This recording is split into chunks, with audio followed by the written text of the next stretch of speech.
প্রিয় দর্শক শ্রোতা, আসসালামু আলাইকুম এবং অফুরন্ত শুভকামনা সবার জন্য।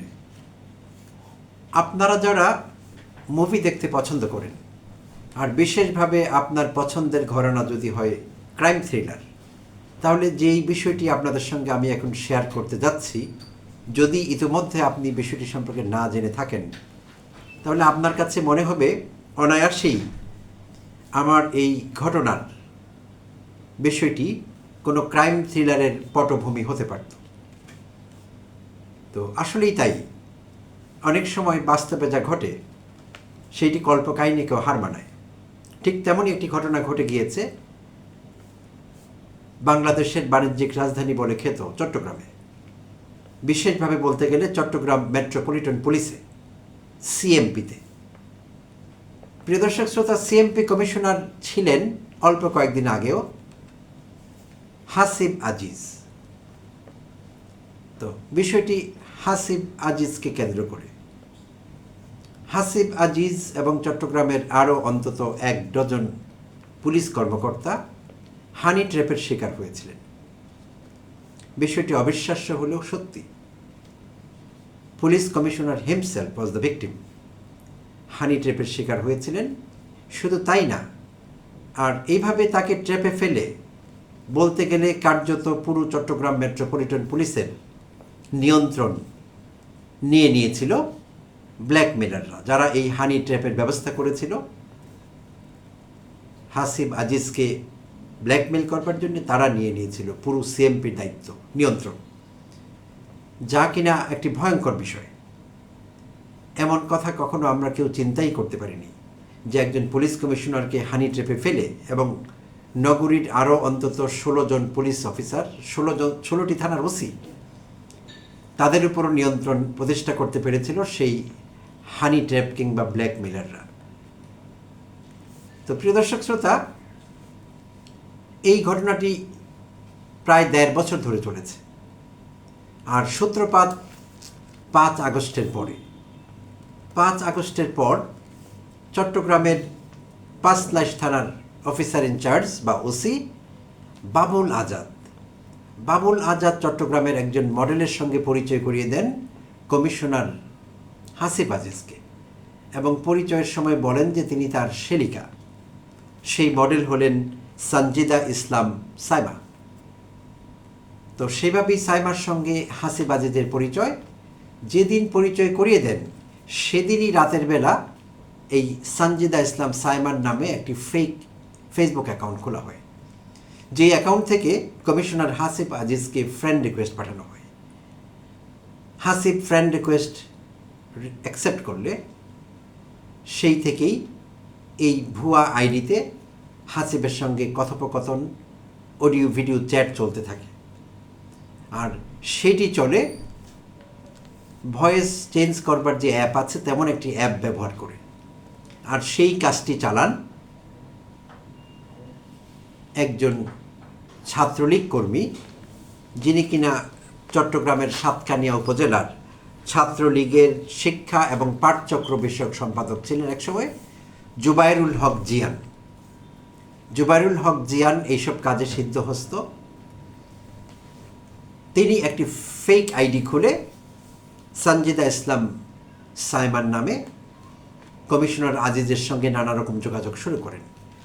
এক পর্যায়ে সেই যোগাযোগটি স্বাভাবিক থাকে না, সাধারণ থাকে না, সেখানে আপত্তিকর নানা ভাষা, নানা কিছু উঠে আসে, অর্থাৎ সেটি অশ্লীল রূপ নেয়, অশ্লীলতায় রূপ পায়। আর সেই সবের স্ক্রিনশট রেখে দেন এই জিয়ান। প্রিয় দর্শক শ্রোতা, জিয়ানের সঙ্গে যুক্ত হন, যার কথা বলছিলাম, ওসি বাবুল আজাদ এবং তার ব্যাচমেট, পুলিশ একাডেমিতে একসঙ্গে ট্রেনিং করেছেন জাহিদুল ইসলাম। আর জাহিদুল ইসলাম বর্তমানে চট্টগ্রাম দক্ষিণ ডিবির ইন্সপেক্টর। তো এই 3 জন মিলে ত্রিরত্ন সেই চক্রটি গড়ে তোলেন, ব্ল্যাকমেল করবার চক্র। তো হাসিব আজিজের আর কিছু করবার ছিল না, যেহেতু তার আপত্তিকর চ্যাটের স্ক্রিনশট তাদের কাছে পৌঁছে গিয়েছে এবং তারা ইতিমধ্যে তাকে এইসব দেখিয়ে কাবু করে ফেলেছে। শুধু তাই না, কিছু ভিডিও ফুটেজও গণমাধ্যমের হাতে পৌঁছে গেছে। সেই সব ভিডিও ফুটেজে হাসিব আজিজের কিছু অশ্লীল অঙ্গভঙ্গি নানা কিছু প্রকাশ পেয়েছে, যেটি তার জন্য, তার মতো স্টেটাসের একজন কর্মকর্তার জন্য বিব্রত করছিল। তাই ব্ল্যাকমেলারদের সঙ্গে কমপ্লাই না করে, তারা যা যা বলেছেন, যেভাবে যেভাবে করতে বলেছেন, সেই সব না মেনে তার আর কোনো উপায় ছিল না। সো তারা যে কাজটি করেছেন অন্তত 1.5 বছর ধরে, সেটি হলো পুরো চট্টগ্রাম মেট্রোপলিটন পুলিশের থানাগুলোতে ওসি বদলি, কোন থানায় কখন কাকে ওসি হিসাবে নিয়োগ দেওয়া হবে, কার ওসিগিরি কেড়ে নেওয়া হবে, এইসব দেন দরবার করেছেন এই চক্রটি। আর জিয়ান সেই অশ্লীল ভিডিও ক্লিপ বা ভিডিও ফুটেজ, চ্যাট, সেই সবকে ব্যবহার করে দফায় দফায় হাসিব আজিজের কাছ থেকে এই পুলিশ অফিসারদের বদলি, পদায়ন, এইসব বিষয়ে অফিস অর্ডার আদায় করে নিতেন। আর হাসিব আজিজের এগুলোতে হ্যাঁ বলা ছাড়া কোনো উপায় ছিল না, কারণ তিনি ইতিমধ্যে ব্ল্যাকমেলের শিকার। তো 1.5 বছর ধরে সিএমপিতে এইসব চলেছে, আর এইসব করে এই চক্রটি কোটি কোটি টাকা হাতিয়ে নিয়েছে। প্রিয় দর্শক শ্রোতা, এই প্রতারক জিয়ান ছাত্রলীগের সাবেক কর্মী। এখানে উল্লেখ করা ভালো, কমিশনার হাসিব আজিজ এখন আর চট্টগ্রামে নেই, তিনি আর সিএমপি কমিশনার নন। তাকে এপিবিএনে বদলি করা হয়েছে, আর্মড পুলিশ ব্যাটালিয়নে বদলি করা হয়েছে। তিনি এপিবিএন চিফ এবং তিনি পুলিশের অতিরিক্ত মহাপরিদর্শক, এডিশনাল আইজিপি। তো তিনি যখন সিএমপি কমিশনারের পদ থেকে তাকে যখন বদলি করা হয়, তখন সরকারের একটি গোয়েন্দা সংস্থা এই বিষয়ে একটি তদন্ত চালায়। আর এর আগে কোনো তদন্ত চলেনি, সম্ভবত কমিশনার হাসিব আজিজ সেটি চাননি। আর যেহেতু তার আপত্তিকর ভিডিও এবং নানা রকম চ্যাট বিভিন্ন মহলে ছড়িয়ে পড়েছিল, তাই কেউ সেটি তদন্ত করতেও চায়নি, কারণ তদন্ত করলে হয়তো সেটি বেরিয়ে আসতো, হাসিব আজিজ কলঙ্কিত হতেন, তাকে ডিফেম করা হতো। এই ডিফেমেশনের ভয়ে কোনো তদন্ত তখন চলেনি। বাট তিনি বদলি হবার পর একটি তদন্ত চলেছে এবং সেই তদন্ত রিপোর্টে এই সব কিছু উঠে এসেছে। এবং হাসিব আজিজ স্বীকার করেছেন যে তিনি হানি ট্র্যাপের শিকার হয়েছেন এবং অসাবধানতাবশত তার নানা রকম আপত্তিকর চ্যাট এবং ভিডিও ফুটেজ ছড়িয়ে পড়েছে। তবে সবগুলো ভিডিও ফুটেজের সঙ্গে তিনি অ্যাগ্রি করেননি, সবগুলোর সঙ্গে তিনি সংশ্লিষ্ট বা তার সংশ্লিষ্টতা আছে সেটি তিনি মানতে চাননি। তিনি 2-1টি এআই জেনারেটেড বলে দাবি করেছেন, বাট মোটা দাগে তিনি যে ভিকটিম হয়েছেন সেটি তিনি স্বীকার করেছেন। তো আরেকটি বিষয় এখানে লক্ষণীয়, যখন হাসিব আজিজের বদলির আদেশ হলো এপিবিএনে, তখন তিনি চট্টগ্রামের অন্তত 60টি থানার ওসি বদলি করেছিলেন তার নিজের বদলি আদেশ পাওয়ার পর। তো সেটি নিয়েও নানা মহলে আলোচনা আছে যে যখন কমিশনার নিজেই বদলি হয়ে গেলেন, তখন তিনি নীতিগতভাবে বিভিন্ন থানার ওসি বদল কিংবা ইন্সপেক্টর বা অন্য কর্মকর্তাদের পদায়ন এসব করতে পারেন কিনা বা করা ঠিক ছিল কিনা। তো এইসব বিষয়ের সঙ্গে তার এই বদলি আদেশ বা এইসবের কোনো যোগাযোগ আছে কিনা জানি না, বাট অনেকে বিষয়গুলোকে মিলিয়ে দেখবার চেষ্টা করছেন। 2টো দৈনিক এই ঘটনাগুলো রিপোর্ট করেছে, এর মধ্যে একটি হলো দৈনিক মানব জমিন, আরেকটি হলো আমার দেশ। তো তাদের কাছে তদন্ত রিপোর্টও আছে। আমার দেশ দাবি করেছে কর্তৃপক্ষ যে তাদের কাছে তদন্ত রিপোর্টের কপি আছে, সেইটির বলেই তারা কথা বলছে। এবং আজিজ তাদেরকে অনুরোধ করেছেন হাসিব আজিজ ব্যক্তিগত বিষয় নিয়ে যাতে প্রতিবেদন প্রকাশ করা না হয়, বাট গণমাধ্যমের এটি কাজ না কারো অনুরোধ, কারো অনুযোগ এইসব আমলে নেবার। গণমাধ্যমের কাছে যখন কোনো ঘটনা চলে আসে তখন তাদের সেটি পাবলিশ করতে হয় নীতিগত কারণে। তো প্রিয় দর্শক শ্রোতা, এই যে বিষয়টি, এটিকে হালকাভাবে দেখবার কোনো সুযোগ নেই, এটি একটি ভয়ঙ্কর বিষয়। তো 54টি ফেক নারী আইডি ব্যবহার করতেন এই প্রতারক জিয়ান।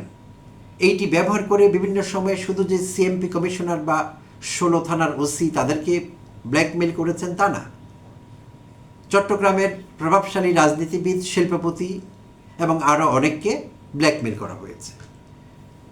তো এমনকি সাবেক আওয়ামী লীগের দপ্তর সম্পাদক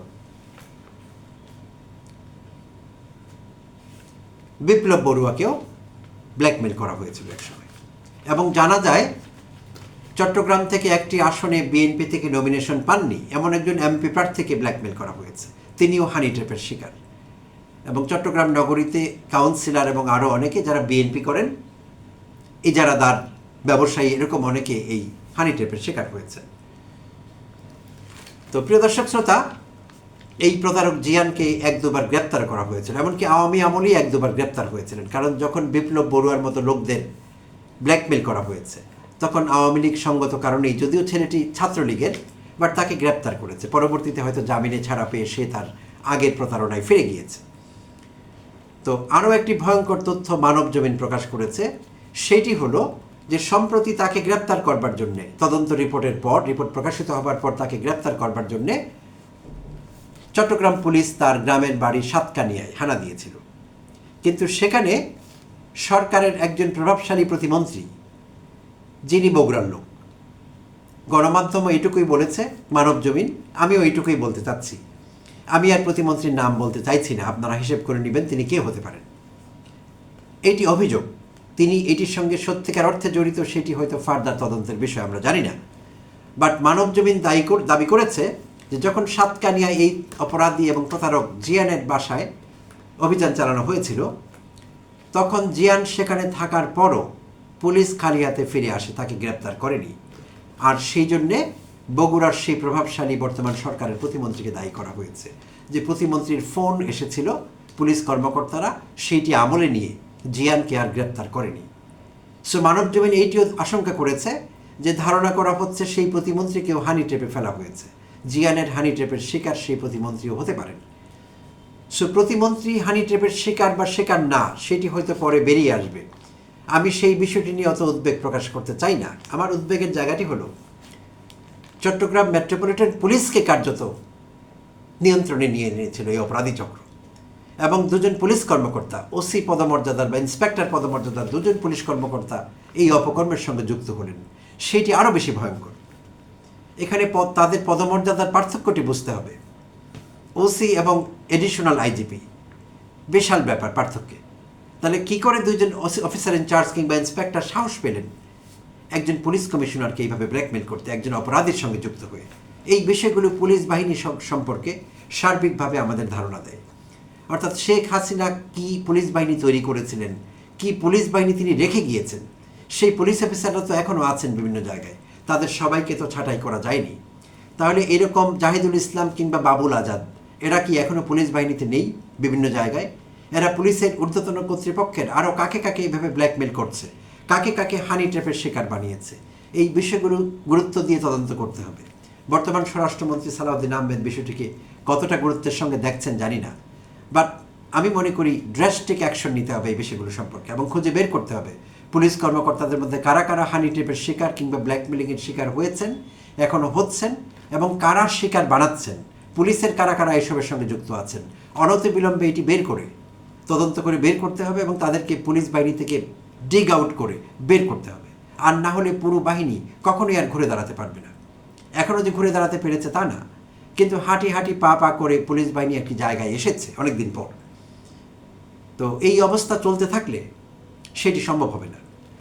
তাই সরকার বিষয়টিকে কিভাবে দেখছে, এবং সত্যিকার অর্থে যেই প্রতিমন্ত্রীর কথা বলা হয়েছে, নাম বলবার দরকার নেই, সালাউদ্দিন আহমেদ বুঝে যাবেন, অন্য সবাই বুঝে যাবে সত্যিকার অর্থে সেই প্রতিমন্ত্রীর কোনো দায় আছে কিনা, তার এইসবের সঙ্গে কোনো সংশ্লিষ্টতা আছে কিনা, বা তিনি নিজে ভিকটিম হয়েছেন কিনা। যদি হয়ে থাকেন তাহলে তাকে দিয়ে এমনও তো সম্ভব বিএনপি সরকারকে সাবোটাজ করা হবে, অর্থাৎ সেই প্রতিমন্ত্রীকে বাধ্য করা হবে অনেক সিদ্ধান্ত, নেতিবাচক সিদ্ধান্ত নিতে তার জায়গা থেকে, আর যেটি কিনা রাষ্ট্রবিরোধী হবে, জনস্বার্থ বিরোধী হবে, আর সেটি হওয়ার কোনোভাবেই সঙ্গত নয়। তাই সরকারকে বিষয়টি আমলে নিতে হবে। মানবজমিন কোনো ফেলে দেবার মতো পত্রিকা নয়। তাই মানবজমিন যখন বলছে যে বগুড়া অঞ্চলের প্রভাবশালী প্রতিমন্ত্রী হানি ট্র্যাপের শিকার হয়েছেন, এই বিষয়টিকে অত্যন্ত সিরিয়াসলি দেখতে হবে সরকারের, এবং আমলে নিয়ে তদন্ত সাপেক্ষে প্রকৃত সত্য বের করে আনতে হবে। এই বিষয়ে একটি দিনও দেরি করবার কোনো সুযোগ নেই। প্রিয় দর্শক শ্রোতা, অনেক অনেক ধন্যবাদ জানবেন সঙ্গে থাকবার জন্যে। আবারও আপনাদের সঙ্গে কথা হবে অন্য আরেকটি এপিসোডে অন্য কোনো বিষয় নিয়ে।